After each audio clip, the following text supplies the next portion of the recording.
हाय नमस्कार फ्रेंड्स, राधे कृष्ण, जय श्री राम। मैं अनुपम सिंह आज आपके लिए एक बार फिर हाजिर हूँ आपकी नॉलेज से रिलेटेड नया टॉपिक लेके, जिसका नाम है अबाउट महाकवि सूरदास।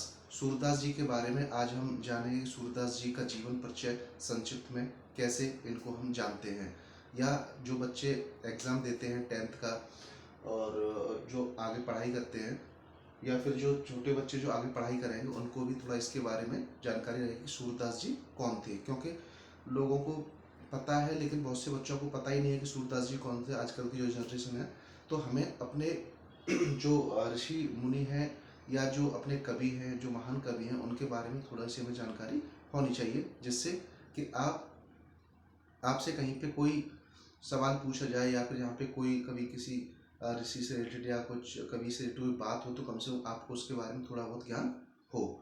तो दोस्तों, महाकवि सूरदास जी का जन्म कहाँ हुआ था, मृत्यु कहाँ हुई थी, पिता का नाम क्या था, माता का नाम क्या था, इनके अध्यापक कौन थे, और इनकी जो लिटरेरी वर्ड्स, जो इनके रचनाएं हैं, वो कौन सी थी, जो मेन रचनाएं हैं, तो आज हम इनके बारे में जानेंगे।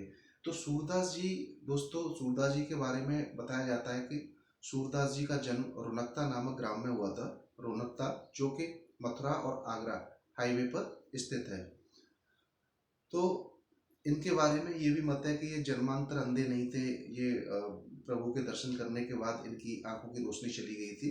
लेकिन कुछ लोगों का मानना है कि ये जन्म से ही अंधे थे, और इसमें कुछ लोगों का ये भी मानना है कि ये पंडित फैमिली से या फिर जाट फैमिली से, लेकिन ज़्यादातर जो रचनाएं मिलती हैं पुरानी लिखी हुई, उसमें इनको एक पंडित फैमिली से ही दर्शाया जाता है गाइस।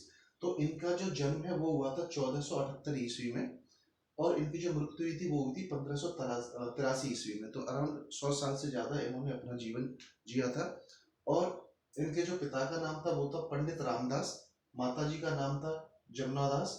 इनके जो अध्यापक थे वो थे श्री वल्लभाचार्य, और इनकी जो रचनाएं हैं वो है सूरसागर, सूर सरावली और साहित्य लाली। इनकी जो मेन रचनाओं में आती है, ये इनकी मेन रचना है गाइस। तो सूरदास जी के बारे में बताया जाता है कि भक्तिकालीन कवि थे, और इन्होंने प्रभु श्री कृष्ण की भक्ति की थी।